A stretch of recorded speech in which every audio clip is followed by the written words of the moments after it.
মানুষ কিভাবে এতটা নির্মম হতে পারে? এরপরেও বলবো আমরা মানুষ, আমরা নাকি সৃষ্টির সেরা জীব। অথচ সৃষ্টির সেরা জীব হয়েও কিছু মানুষ এমন কাজ করে বসে যা মানবিকতার সংজ্ঞাকেই প্রশ্নবিদ্ধ করে তোলে। এমনই এক হৃদয় বিদারক ঘটনা ঘটেছে ময়মনসিংহের ত্রিশাল উপজেলায়, যেখানে একদল দুর্বৃত্ত একটি 5 মাসের গর্ভবতী গাভীর জিহ্বা কেটে নিয়েছে। এই ঘটনাটি কেবল একটি নিরীহ পশুর ওপর আক্রমণ নয়, এটি আমাদের সমাজের গভীরে লুকিয়ে থাকা নৈতিক অবক্ষয়ের একটি ভয়ঙ্কর প্রতিচ্ছবি। ঘটনাটি ঘটেছে ত্রিশালের কৃষক হুরমুজ আলীর বাড়িতে। রাতে তার গোয়ালঘরে থাকা গাভীটির ওপর এভাবেই নিজেদের ক্ষোভ ঠেলে দেয় দুর্বৃত্তরা। অপরাধীরা শুধু জিহ্বা কর্তন করেই ক্ষান্ত হয়নি, সেই জিহ্বা একটি বালতির মধ্যে রেখে দিয়ে যায়, যা তাদের চরম বিকৃত মানসিকতার পরিচয় দেয়।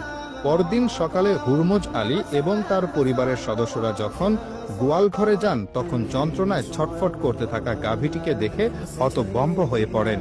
এই অমানসিকতার পর গাভীটির জীবন এক অসহনীয় যন্ত্রণায় পরিণত হয়েছে।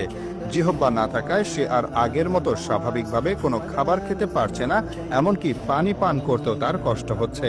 সারাক্ষণ তার চোখ দিয়ে পানি ঝরছে, যা দেখে মনে হয় সে তার অসহনীয় কষ্টের কথা জানানোর চেষ্টা করছে। দিনের পর দিন না খেতে পেরে গাভীটি ক্রমশ দুর্বল হয়ে পড়ছে।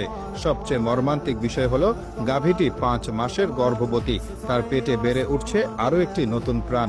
এই অবস্থায় শুধু মা গাভীটি নয়, তার গর্ভের বাচ্চাটির জীবনও এখন মারাত্মক হুমকির মুখে। মালিক হুরমুজ আলী মানুষ